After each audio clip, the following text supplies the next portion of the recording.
your goddamn. Fortnite PUBG एक fucking You didn't have to cut me off. Say that I can never. That we were nothing. I don't even need your love. You treat me like a snake, and I feel so love.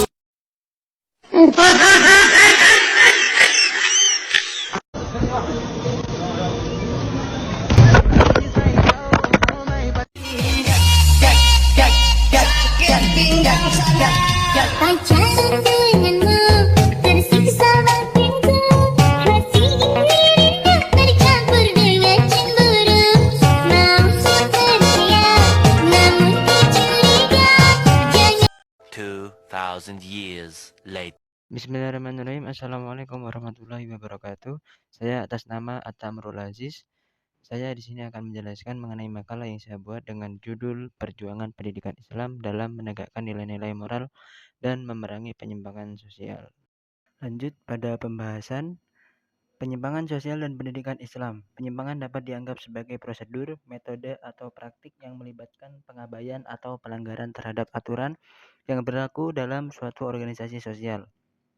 Konsep organisasi sosial melibatkan aspek-aspek terkait masyarakat dan semangat kolektivitas, seperti saling mendukung dan berbagi. Istilah sosial merujuk pada kelompok-kelompok yang mematuhi aturan dan norma tertentu. Ketika individu atau kelompok tidak mematuhi norma dan aturan tersebut, maka integritas sosial bisa terancam. Dalam konteks pendidikan, penyimpangan sosial mengacu perilaku atau tindakan yang menyimpang dari norma-norma sosial yang diterima dalam lingkungan pendidikan bisa terjadi di berbagai tingkat institusi pendidikan. Contoh-contoh penyimpangan sosial dalam dunia pendidikan meliputi 1. Perundungan, 2. Pemalsuan dokumen, 3. Penyalahgunaan wewenang, 4. Penggunaan narkotika atau penyalahgunaan zat terlarang, 5. Kecurangan akademik. Beberapa faktor yang mempengaruhi terjadinya perundungan meliputi aspek yang berperan meliputi individu, keluarga, sekolah, dan lingkungan. Faktor individu mencakup kecenderungan untuk bersikap agresif, kurangnya empati, dan keterampilan sosial yang terbatas. Menurut teori Terry E. Lawson mengenai eksploitasi anak, istilah ini merujuk pada perlakuan yang tidak adil atau semena-mena yang diterima anak dari keluarga atau masyarakat. Untuk mengevaluasi kasus eksploitasi anak di kalangan anak-anak yang hidup di jalanan, Lawson merujuk pada pengertian penyalahgunaan anak. Ada 4 kategori penyalahgunaan anak. Pertama, kekerasan emosional. Kedua, kekerasan verbal. Ketiga, kekerasan fisik. Keempat, kekerasan seksual. Sedangkan menurut Dimyati, dari sudut pandang pendidikan, perilaku menyimpang pada anak atau remaja dianggap sebagai gangguan dalam proses pembelajaran di sekolah, ketidakpatuhan terhadap aturan yang ada, serta kesulitan dalam berinteraksi sosial dan aspek lain yang dapat merugikan diri sendiri atau orang lain. Berbagai perspektif dapat digunakan untuk memahami penyebab perilaku menyimpang. Dalam perspektif biologis, retardasi mental dipandang sebagai jenis penyimpangan perilaku yang disebabkan oleh faktor biologis. Gangguan emosional yang serius seringkali memiliki karakteristik berikut. A. Kesulitan belajar yang tidak dapat dijelaskan oleh faktor intelektual, sensorik, atau kesehatan.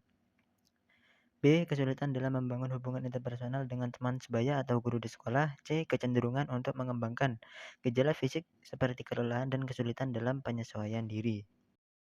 Secara umum, penyebab penyimpangan perilaku dapat dibagi menjadi 2 kategori utama, yaitu 1. Kondisi biologis. Faktor-faktor penyebab penyimpangan perilaku terkait dengan kondisi biologis meliputi A. Faktor genetik. Ini mengindikasikan bahwa sifat anak dapat dipengaruhi oleh faktor keturunan dari orang tua. B. Gangguan otak mencakup kerusakan yang bisa terjadi sebelum, selama, atau setelah kelahiran.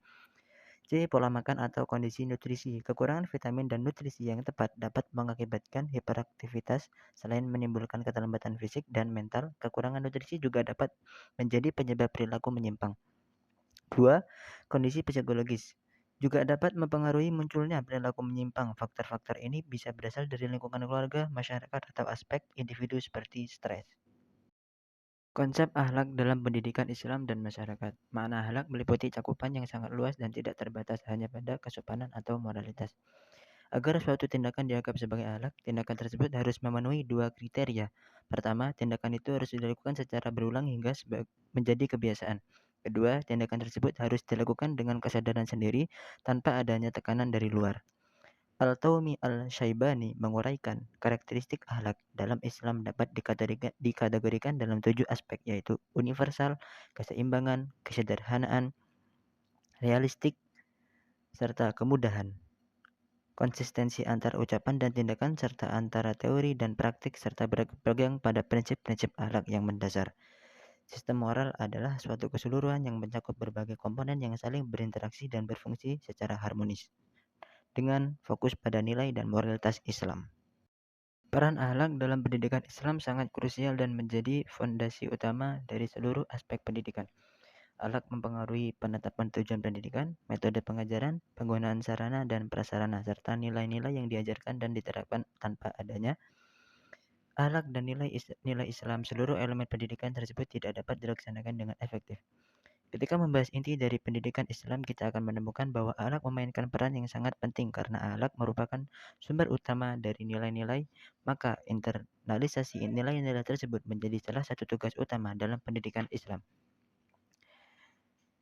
Pengajaran akhlak tidak hanya terbatas pada penghafalan nilai-nilai normatif secara kognitif melalui ceramah dan tes. Aspek afektifnya jauh lebih penting untuk diperhatikan. Akhlak harus diajarkan sebagai bagian dari sistem yang terintegrasi dan saling mendukung, melibatkan orang tua, lingkungan, guru, kurikulum, bahan ajar, dan fasilitas pendidikan. Pelajar dan penyimpangan sosial. Secara mendasar, manusia adalah makhluk sosial yang tidak dapat hidup sendirian dan memerlukan dukungan orang lain untuk memenuhi kebutuhan sehari-hari. Karena itu, interaksi sosial memainkan peran yang sangat penting.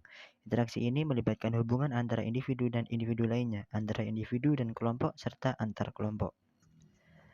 Tata tertib sebagai aturan yang ditulis adalah salah satu cara bagi sekolah untuk berinteraksi secara simbolik dengan semua anggotanya.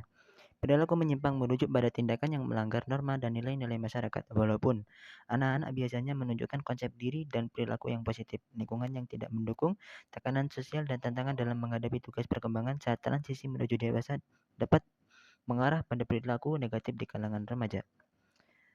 Lembaga pendidikan khususnya sekolah memiliki tanggung jawab untuk memperbaiki kualitas moral, pengetahuan, keterampilan, serta aspek sosial siswa. Terdapat beberapa penyebab terjadinya penyimpangan. Pertama, perubahan peran keluarga. Keluarga merupakan lingkungan utama dalam proses pembentukan kepribadian anak.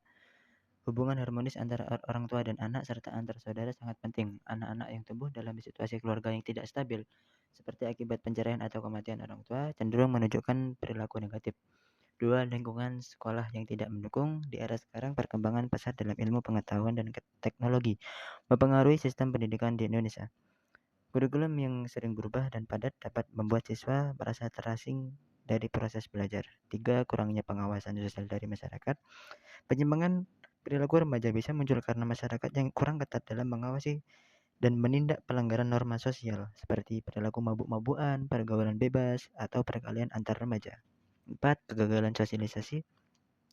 Seseorang bisa gagal dalam proses sosialisasi jika ia tidak dapat menyesuaikan perilakunya dengan norma dan aturan sosial yang ada. 5. Pengaruh negatif media massa. Di era globalisasi, media massa, baik cetak maupun elektronik, dapat mempengaruhi remaja dengan cara yang negatif. 6. Pemberian label negatif dari masyarakat. Individu yang terlibat dalam pelanggaran hukum seperti penggunaan narkoba atau tindakan kriminal lainnya seringkali mengalami kesulitan dalam diterima kembali di masyarakat setelah menjalani hukuman. 7. Kesenjangan sosial ekonomi. Perbedaan ekonomi yang signifikan antara kelompok kaya dan miskin dapat menimbulkan kecemburuan sosial, terutama pada individu dengan mentalitas negatif. Dalam sosiologi, perilaku menyimpang sering disebut sebagai tindakan antisosial. Istilah antisosial terdiri dari kata anti yang berarti menolak dan sosial yang berkaitan dengan masyarakat. Jadi, baik perilaku menyimpang maupun antisosial merujuk pada tindakan yang bertentangan dengan nilai, norma, dan aturan masyarakat. Menurut Undang-Undang Republik Indonesia Nomor 20 Tahun 2003 mengenai Sistem Pendidikan Nasional, siswa atau peserta didik adalah individu yang berusaha mengembangkan potensi mereka melalui proses belajar di berbagai jalur jenjang dan jenis pendidikan. Namun, peran peserta didik lebih dari sekadar penerima informasi. Mereka adalah individu dengan ciri khas dan keunikan dalam proses belajar. Pertama, setiap siswa memiliki perbedaan dalam potensi dasar kognitif, afektif, dan psikomotorik. Artinya masing-masing individu memiliki keunikan dalam berpikir. Kedua, peserta didik mengalami tahapan perkembangan dan pertumbuhan yang berbeda meskipun mengikuti pola umum. Ketiga, setiap siswa memiliki imajinasi, persepsi, dan pengalaman yang berbeda dari orang dewasa, menyoroti pentingnya memahami sudut pandang dan pengalaman unik mereka dalam konteks pembelajaran. Keempat, peserta didik memiliki kemampuan untuk beradaptasi dalam kelompok sekaligus mengembangkan dimensi individualnya sebagai individu yang unik. Kelima, setiap siswa adalah individu yang visioner dan proaktif dalam menghadapi lingkungannya, yang menekankan perlunya mengembangkan pemikiran kritis, kreativitas, dan keterampilan pemecahan masalah untuk mengatasi tantangan di masa depan. Dalam teori tindakan sosial, Max Weber membedakan antara tindakan tujuan dan tindakan nilai. Tindakan tujuan merujuk pada tindakan yang dilakukan untuk mencapai tujuan tertentu dengan cara yang paling efisien dan rasional. Sementara tindakan nilai dilakukan karena individu meyakini bahwa tindakan tersebut benar atau sesuai dengan nilai-nilai yang mereka anut. Madrasah sebagai sumber moral anak mini research. Pendidikan karakter bertujuan untuk membentuk kepribadian seseorang dengan mengajarkan nilai-nilai moral yang terlihat dalam perilaku sehari-hari seperti sikap baik, kejujuran, tanggung jawab, penghormatan terhadap hak orang lain, dan semangat kerja. Pendidikan karakter memiliki peranan yang sangat krusial karena tidak hanya mengembangkan peserta didik menjadi cerdas, tetapi juga menanamkan nilai-nilai moral dan kesopanan sehingga mereka dapat memberikan kontribusi positif bagi diri mereka sendiri dan masyarakat. Dari perspektif hadis Rasulullah, iman dikembangkan melalui perasaan, roh, jiwa, dan tubuh yang tercermin dalam ucapan, keyakinan, dan perilaku. Menurut Ibnu Maskawih, pendidikan akhlak bertujuan untuk membentuk sikap batin yang secara otomatis mendorong munculnya tindakan-tindakan baik dari individu. Sebaliknya, pendidikan moral biasanya merujuk pada pembahasan isu-isu etika dalam konteks kelas dan sekolah dengan pendekatan yang lebih umum. Fokus dari pendidikan moral adalah pada pengajaran mengenai nilai-nilai benar atau salah. Namun, penerapannya dalam kehidupan sehari-hari seringkali tidak memadai. Para ahli pendidikan karakter menyarankan berbagai metode untuk pelaksanaannya di sekolah. Salah satu metode tersebut berasal dari Socrates dan dirangkumkan dalam formula 4M menurut Ratna Megawangi. Formula ini mencakup memahami, mencintai, menginginkan, dan melaksanakan. Madrasah dapat memainkan 5 peran utama dalam menanamkan pendidikan akhlak kepada para siswa, yaitu 1. Sebagai tempat pengajaran nilai-nilai akhlak. Madrasah berfungsi sebagai lembaga yang mengajarkan nilai-nilai mulia seperti kejujuran dan amanah kepada siswa. 2. Sebagai teladan akhlak, madrasah juga berperan sebagai contoh penerapan nilai-nilai akhlak mulia melalui perilaku para guru. Guru harus menunjukkan akhlak yang baik di hadapan siswa untuk memberikan contoh yang positif. 3. Sebagai wadah pembentukan akhlak dan kepribadian. Melalui pendidikan akhlak yang konsisten dan berkelanjutan, madrasah dapat membantu siswa membentuk kebiasaan baik dan kepribadian yang sesuai dengan nilai-nilai akhlak. 4. Sebagai media kontrol perilaku siswa, madrasah bertanggung jawab untuk memantau perkembangan akhlak siswa. Pengawasan ini penting agar siswa dapat menerapkan nilai-nilai akhlak dalam kehidupan mereka sehari-hari. 5. Sebagai tempat praktik penerapan akhlak, madrasah berfungsi sebagai laboratorium bagi siswa untuk mempraktikkan nilai-nilai akhlak yang telah dipelajari.